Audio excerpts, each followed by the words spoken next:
Галзуу кино сувагтан тавтай морил хэдүүлээ Marvel-ийн цувралаан үргэлжлүүлцгээе. Энэ удаад Брокийн ярьж хөр сонгосон галзуу кино бол 2011 онд гарч ирсэн Thor.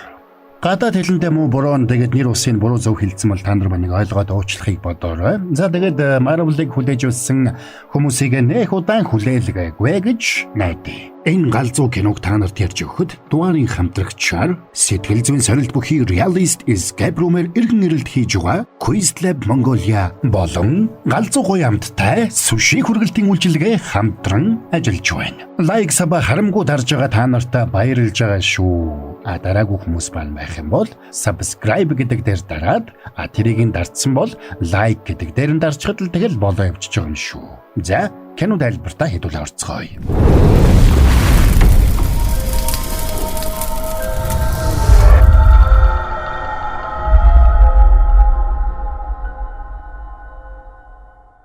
Астрофизикч Джейн Фостер тэнгэрт гарсан нэг Европын туяаг судалгаар Нью Мексикод очсон байгаагаар кино эхэлнэ. Джейн өөрийн туслах Дарси болон зөвлөх доктор Эрик Селвиг хоёрын хамтаар тэрхүү Европын туяаг судалж машинаараа дагаж давхиж байтал гинэд Европын хүчтэй хар салхи үүсэж дотроос нэг үл таних хүн өсөрч гарч ирээд тэдний машиныг мөргөж орхилоо. Тэр үл таних хүн нь киноны гол дүр Thor байж таарна. За дүрс солигдож өмнө нь болж өнгөрсөн нэг үйл явдал руу шилжнэ. Манай эртний 965 он. Midgard буюу манай дэлхий дээр ийм нэг үйл явдал болж өнгөрчээ. Норвегийн Тонсберг гэх нэг тосхон луу түнэр харанхуй мөнх цэвдгийн ертөнц болох Йотунхаймын мөсөн авраг бэйтүүд халдаж эртний өвлийн авс гэх шидэт хайрцагны тусламжтайгаар дэлхийг бүхэлд нь хөлдөөх ажиллагаагаа эхлүүлсэн байж. Гэвч тэр үеэр Асгардын удирдагч Один их зэрэгэ дагуулж Тунсберг тосхонд очиод хүн төрлөختнийг мөсөн аюулаас аврахаар ширүүн тулаанд орцгооно.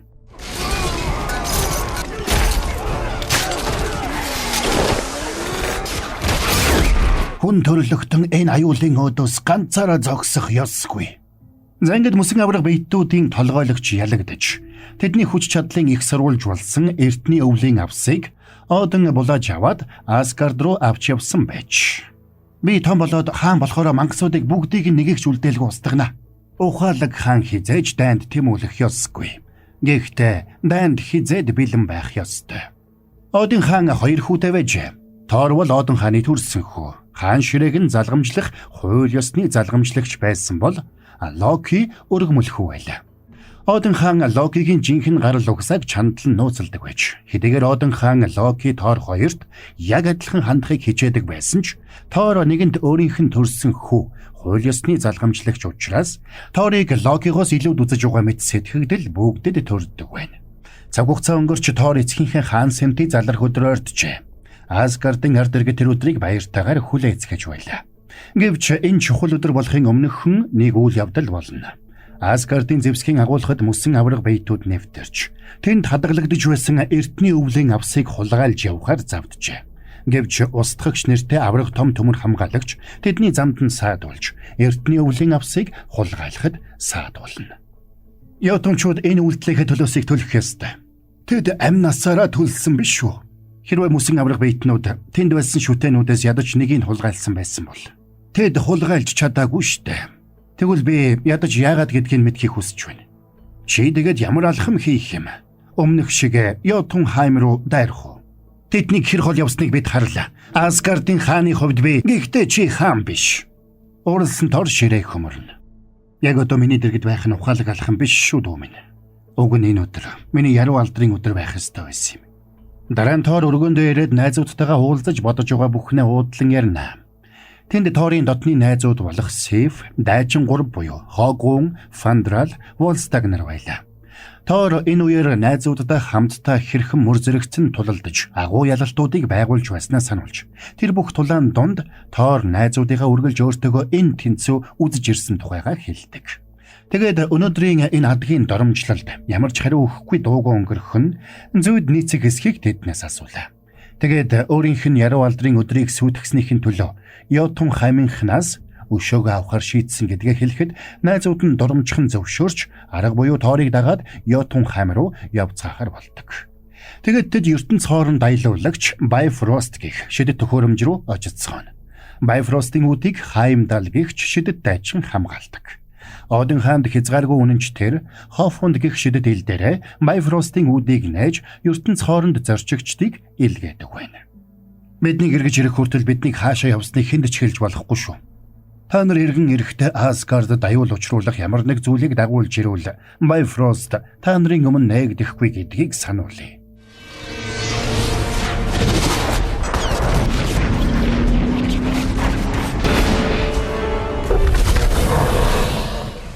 Тэд хаана вэ?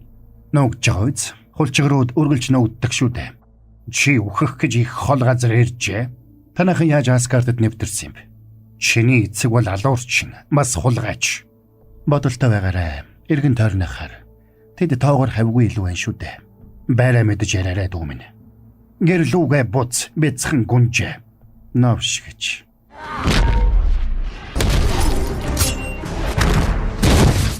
Тоор болон тэрний найзууд ширүүн тулалдсан ч дайснууд нь тооны хувьд дэндүү давуу байлаа. Бид явах хэрэгтэй байна. Тэгээд яваач дээ. Ингээд тоор шидэд лантууга эргүүлж байгаад газар хүчтэй цогсонд газар цөмөрч тоор болон тэрний найзуудад давуу тал үүслээ. Тэгээд тоорын найзууд Asgard руу зугтаахыг хүссэн ч Heimdall тэдэнд портлыг нээж өгдөг. Тэгсэн яг энэ үеэр гэрэл цацарч Одын хаан өөрийн биеэр ирж байгааг харсан тоор баярлнаа. Аава, хамтдаа тэднийг зүйл дуусгацгаая. Дуугаа айд. Лафи, энэ бүхнээ зогсоо. Хүүгийн бодлого үйлдэлийг ингээд орхи. Чи бид хоёр энэ асуудлыг яг одоо энд эзэслэе. Тэр авахыг хүссэн зүйлээ авахулна. Дан бас үхэл. Тэгвэл чиний хэр болъё? Та яагаад биднийг буцаагаад аваад ирэв? Чи юу ихлүүлснээ ойлгож байна уу? Би их орно хамгаалсан.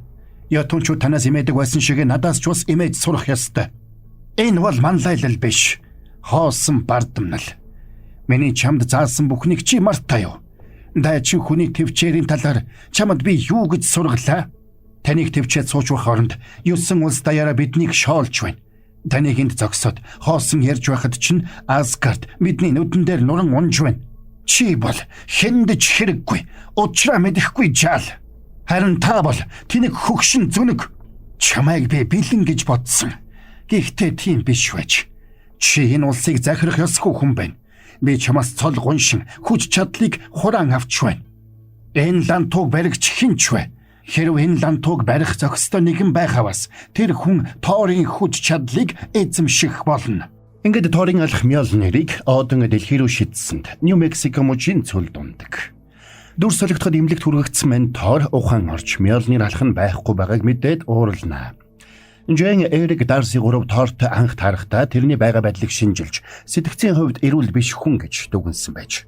Тэм учраас Darcy айсандаа тэрнийг цахилгаан бороохойгоор цохиод ухаан алдуулсан нь тэр байлаа.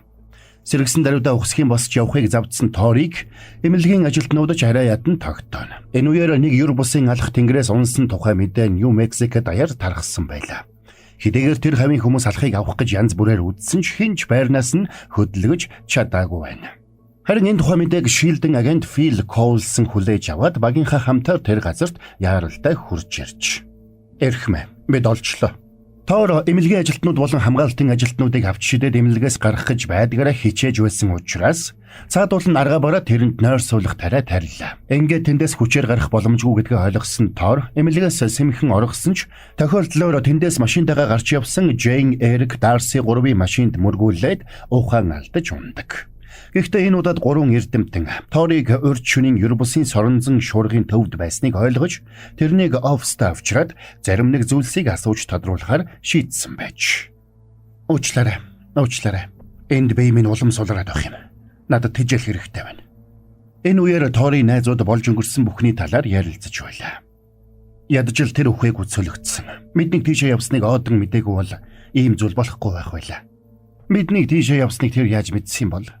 Би хэлсэн юм. Аав Тоорыг арайч ингэж цөлчнө гэж бодсонгүй. Гэхдээ хэлэхгүй бол болохгүй байсан. Тэр бардам. Тэр бодлогогүй. Тэр аюултай. Тэр өнөөдөр ямар ааш гаргасныг бид бүгд харсан шүү дээ. Арга залтай энэ нөхөр Asgard руу 3 ятуныг сэмхэн нэвтрүүлж чадахгүй гэж юу?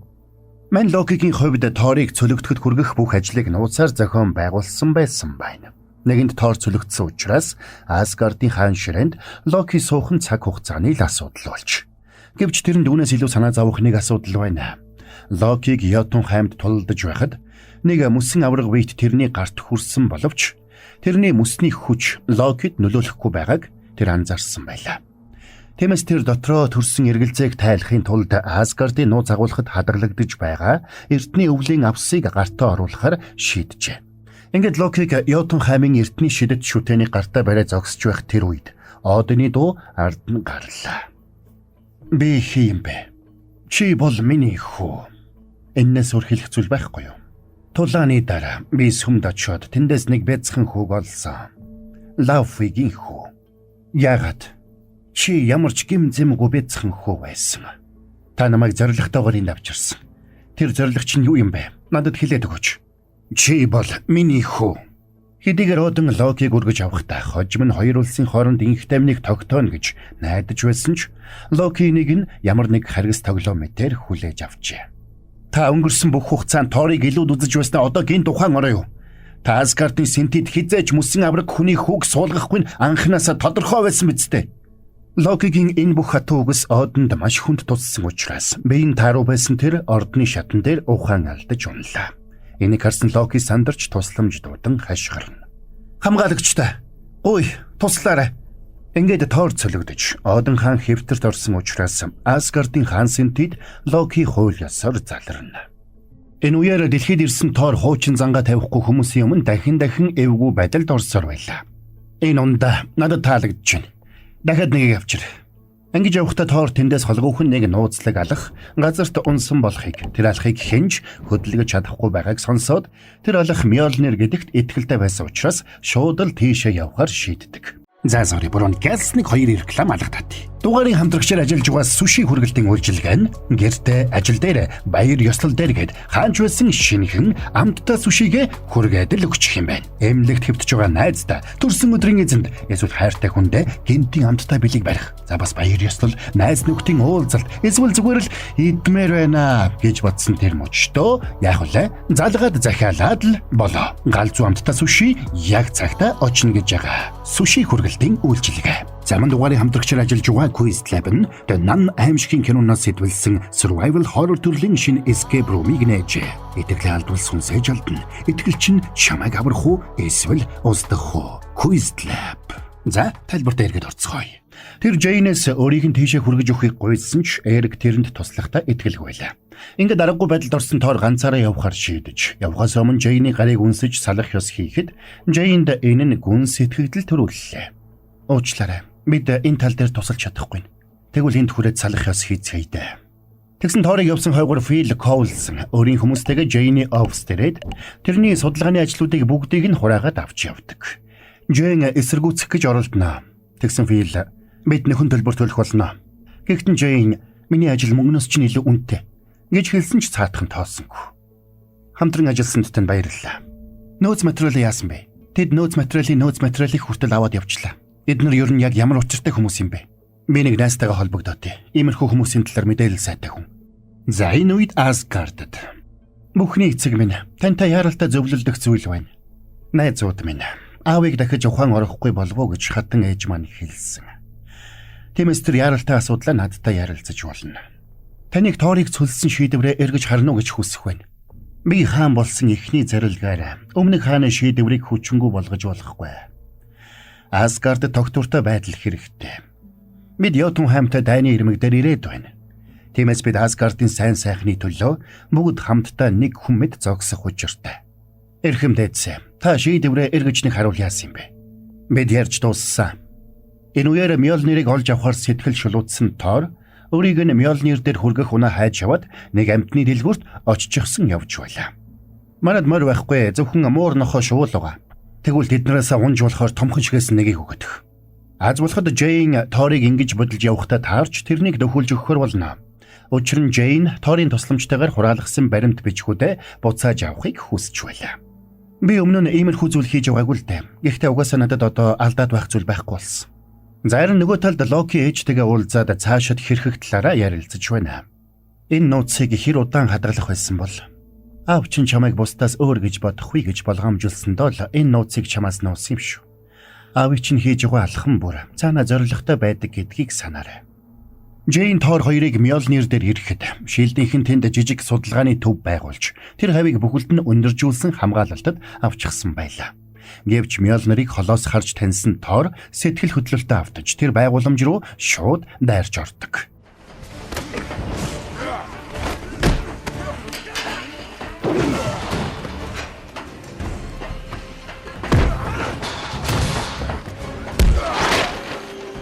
Зангэ тулдаж явсаар Мьёлнир дээр ирсэн Торын сэтгэл тайвширна. Учир нь хүч чадлаа эргүүлж олж авна гэдэгтээ тэр итгэлтэй байдаг. Нөгөө талд Шилдийн шилдэг тулаанчдын нэг харцхийн нүд Торыг овоо хараандаа авсан байсан ч тэрнийг ёр бусын алхахыг өргөж чадах хэсгийг харахаар төвчээртэй хүлээж байлаа. Тэгсэн урд нь ядах юмгүй өргөдөг байсан алхаа Тор энэ удаад байрнаас нь ч хөдөлгөж чадсангүй. Ингээд тэр зөвхөн хүч чадлаа алдаа зогсохгүй аавынхаа итгэлийг цаашлаад төрлөх Асгард руугаа буцах итгэл найдвараа хүртэл алдсан болохоо ухаарч зөвхөрсөндөө чангаар хашгирна. Ингээд сэтгэлээр унсан ментор Шилдийн цэргүүдэд амархан баригдлаа. Хамгийн шилдэг залуус маань чиний өмнө яг л цалин багтаа дэлгүүрийн хамгаалагч нар шиг л шал арчиж явахыг харах надад хүндхэн байлаа. Та хаана ингэж тулдаж сурсан юм бэ? Хаана ингэж бэлтгэгдсэн? Пакистанд уу? Чеченд уу? Афганистанд уу? Тань шиг чадварлаг хөлсний цэргүүдийг өндөр үнээр хөлслөх хүсэлтэй хүмүүс цөөнгүй байгаа. Та хэлэхгүй байсан ч бид яаж хийгээд л мэдэх болно. Тэгэд Коулсон утсаар ярихын тулд тэндээс түр гарна. Тэр мөчид Локи тэр өрөөнд орж ирлээ. Юу болсон бэ? Би аавд бүхнийг тайлбарламаар байна. Аав үгсэн. Чамайг цөлсөн үйл явдал болон Йотун хаймтаа хийх дан аавд маш хүн дээр туссан. Чи өөрийгөө битгий буруудаг. Чамайг аавд хайртай байсныг би мэднэ. Би энэ тухай чинь хэлхийг хүссэн ч амжсангүй. Улс орныг удирдах ачаа одоо миний нуруунд дээр ирлээ. Би харж болох уу? Йотун хамтаа байгуулсан инхийн гэрээнд чамайг Асгард руу буцахыг хориглосон залд оруулсан. Тэгээд ээж чамайг эргэж ирэхийг чинь хориглосон. Намайг уучлаарай. Үгүй, намайг уучлаарай. Баяртай ах минь. Аавыгаа нас барсан тухай сонссон Тор сэтгэлээр унаж цөхрлөө. Тэр өөрийнхөө мунхаг бардан байсныг гэмшиж бодсон ч одоо бүх зүйл нэгэн дөрөөдөж. Гэвч Торын аз болоход Эрик Торд зариулаад хуурамч бичиг баримт үйлдэж ирээд тэрнийг агуу эрдэмтэн боловч сэтгцийн өөрчлөлттэй болсон гэдгийг баталж Шилдийнхнээс уучлал гуйгаад тэндээс авч явлаа. Агент Коулсон тэр бичиг баримтыг нь хуурамч гэдгийг тэр дорн гадарлсан ч тэднийг цаашид юу хийхийг ажиглахаар шийдэж Торыг тавьж явуулж. Тэгэд Эрик Торыг дагуулад нэг жижиг бааранд ороод хамтдаа аяг тагш мууж элдвийг ярилцсанаа. Тор сэтгэлээр унаад цөхөрсөн нь илэрхий. Тэр аав нь өөрөөс нь болоод нас барсан тухай Эрикт хэлэхэд Эрик тэрний үгэнд бүрэн итгэлтэй биш байдаг. Тэгэд ямар тааж Тор маргааш гэхэд энэ хотоос яаралтай явах хэрэгтэй гэдгийг сануулна. Тэгэд тасартлаа уусан Эрикийг үүрч ирсэн Тор Шилдийн офсаас хулгайлж авсан Жэйний тэмдэглэлийн дэвтрийг Жэйнд өгсөнд Жэйн баярлалаа. Тэгэд тэд гал тойрч суугаад Тор Жэйнд өөрийнхөө төрсөн нутаг Асгардын талаар болоод 9 хаан дулсын талаар олон зүйлсийг тайлбарлаж ярьж өгдөг. Ингээд ярилцах тусам Жэйн Тор хоёр бие биедээ улам бүр татагдж байлаа. Харин нөгөө талд Локи зүгээр суусангүй. Йотун хамийнхантай уулзаж төлөвлөгөөгөө танилцуулж байна. Локи Йотун хамийнхныг Асгард руу нэвтрүүлж өгөхөд тэд комд орсон байгаа Одныг устгах ёстой байлаа. Хариуд нь Локи тэдэнд эрдний өвлийн авсыг буцааж өгөхөөр тохирч. Гэвч тэдний энэ төлөвлөгөө хаймдлын гэрхай хараанаас зайлж чадсангүй. Хэдийгээр нотлох баримт байхгүй ч өмнө нь мөсөн авраг биетнүүдийг Асгард руу нэвтрүүлсэн хүн нь Локи гэдгийг тэр гадарлаж байдаг. Тиймээс тэр шинэ хааныхаа тушаалыг зөрчиж Торын найзуудыг цуглуулад тэднийг Торын хойноос дэлхий рүү илгээнэ. Саяхан юу байсан бэ? Мэдхгүй ярихмаа. Маш хүчтэй энергийн хуйлрал гинт бий болсноо алга болчлоо. Найзууд нь дэлхийд ирсэн даруйда Торыг олж очсонд Тор найзуудаа хараад баярлнаа. Найзууд нь тэрэнд аав нь комонд орсон болохоос үхээгүй гэдгийг хэлэхэд тэр мөчөд Тор бүхнийг ойлгодог. Аав нь тэрэнд тэгтлээ хуурлаагүй. Тэрнийг үрд цөлөөгүй гэдгийг ухаарсан Тор өнгөрсөн хугацаанд болж өнгөрсөн бүхэн Локигийн хуурам мэхлэлд байсныг ойлгоно. Өөрийнх нь төлөвлөгөө илчлэгдсэн болохыг ойлгосон Локи устгагчийг чөлөөлж дэлхий дээр байгаа Тор болон тэрний найзуудыг устгахулахаар илгээдэг. Локи, чи яаж Йотунчуудыг нууцаар нэвтрүүлсэн бэ? Чамайг үүд сахигчийн үүргээс чөлөөлж байна. Устгагчийг дэлхийд газартгаад тэрнийг Коулсон тэргүүтэй Шилдийн агентууд хүлээж байлаа. Тэгсэн устгагч тэдэн лөө үгийн зөрөөгүй галаар буудсанд шилдэн агентууд тэрний өмнө хүчин мөхөстнө. Байдал буруугаар эргэж байгааг ойлгосон Тор болон тэрний найзууд тосгоноос жирийн хүмүүсийг хайралтай нүүлгэн шилжүүлж эхэлсэн бол найзууд нь өөрсдөө устгагчтай тулалдахаар хөндлсөн зогслоо. Тэгсэн устгагчийн хүч тэднийхээс хавьгүй илүү байдаг.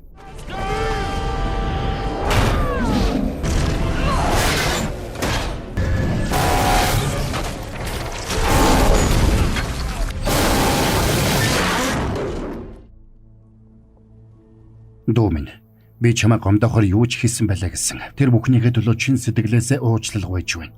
Гэхдээ энэ хүмүүс ямар ч гэмзэмгүй. Тэдний амиг авлаа гэд чи юунд ч хүрэхгүй. Оронд нь миний амиг ав. За ингээд бардам занга хойш тавьж бусдын төлөө амиа зориулсан Торийн баатарлаг үйлс. Тэрнийг Мьёлнир алахыг барих зохистой хүн болсон гэдгийг нотолсноор Торийн хүчрхэг алах эргээд эзэн дээр нэ. Үүнтэй зэрэгцээд Торийн хуучин хүч чадалж эргээд сэргдэг.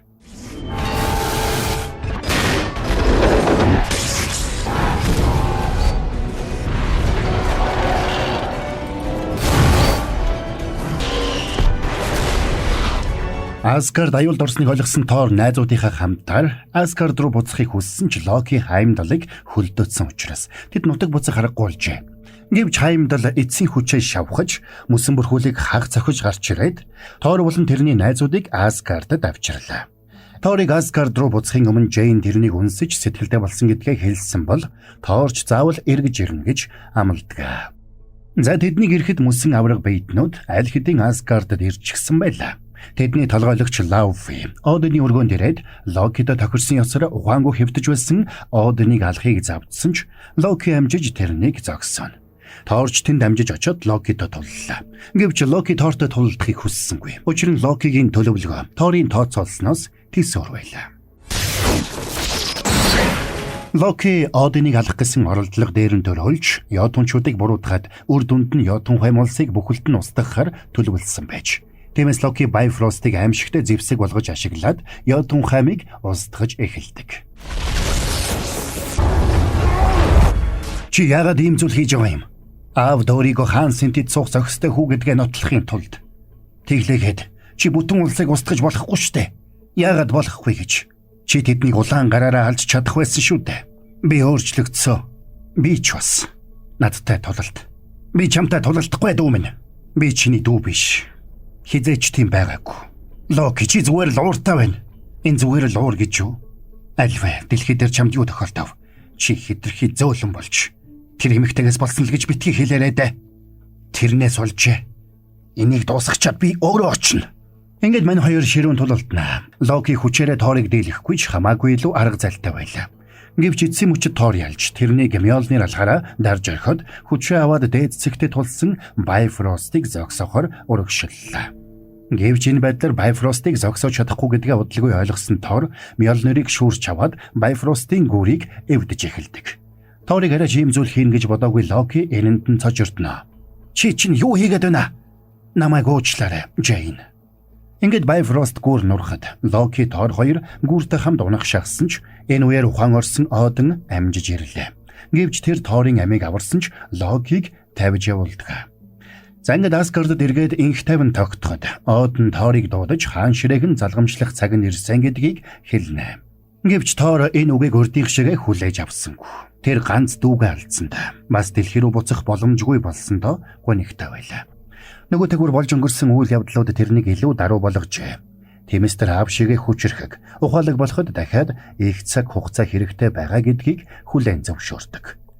Тэр 9 улсын талаар болон дэлхийн ертөнцийн талаар олон зүйлсийг таньж мэдэх хэрэгтэй байгаагаа хэлээд цаг нь болохоор эргэж ирээд хаан ширээнд суух болно гэж хэлнэ. Харин нөгөө талд дэлхий дээр шилдэнхэн сая болж өнгөрсөн үйл явдлуудаас болоод Тессерактийн судалгаа шинжилгээгээ улам бүр гүнзгийрүүлжээ. Тиймээс Шилдийн босс Ник Фьюри доктор Эрик Селвигийг дуудаж судалгаанд туслуулахыг хүсдэг. Гэвч Эрик тэрхүү ер бусын кубик ширтэж зогсох зур Асгардаас цөлөгдсөн Локи тэнд очижсэн нүдэнд харагдахгүйгээр зогсож байлаа. Тэгээд тэр Эрикийн бодол санаанд нөлөөлсөнд тэрний нөлөөнд автсан Эрик энэ судалгаанд нэгдэхээр шийдэснээр кино маань конец фильма.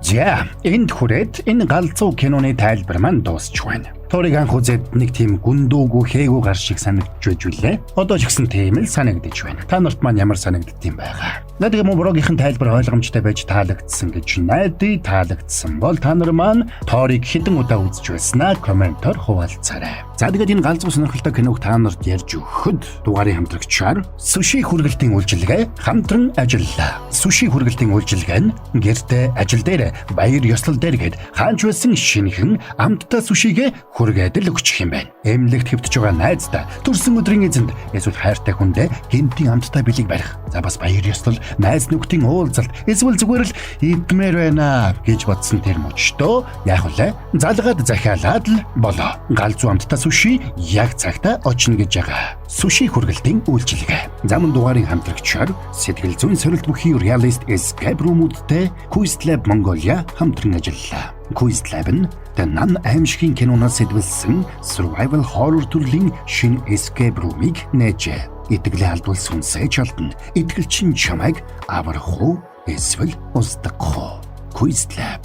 За тэгэд мо Брого буюу галзуу кино сувга дэмжихийг хүсвэл сабадараагүй бол саба, дарцсан бол лайк дарахтал тэгэл болоо явчихж байгаа юм шүү. Хэдүүлээ дараагийн бас нэгэн галзуу киноны тайлбараар эргээд уулзцгаая.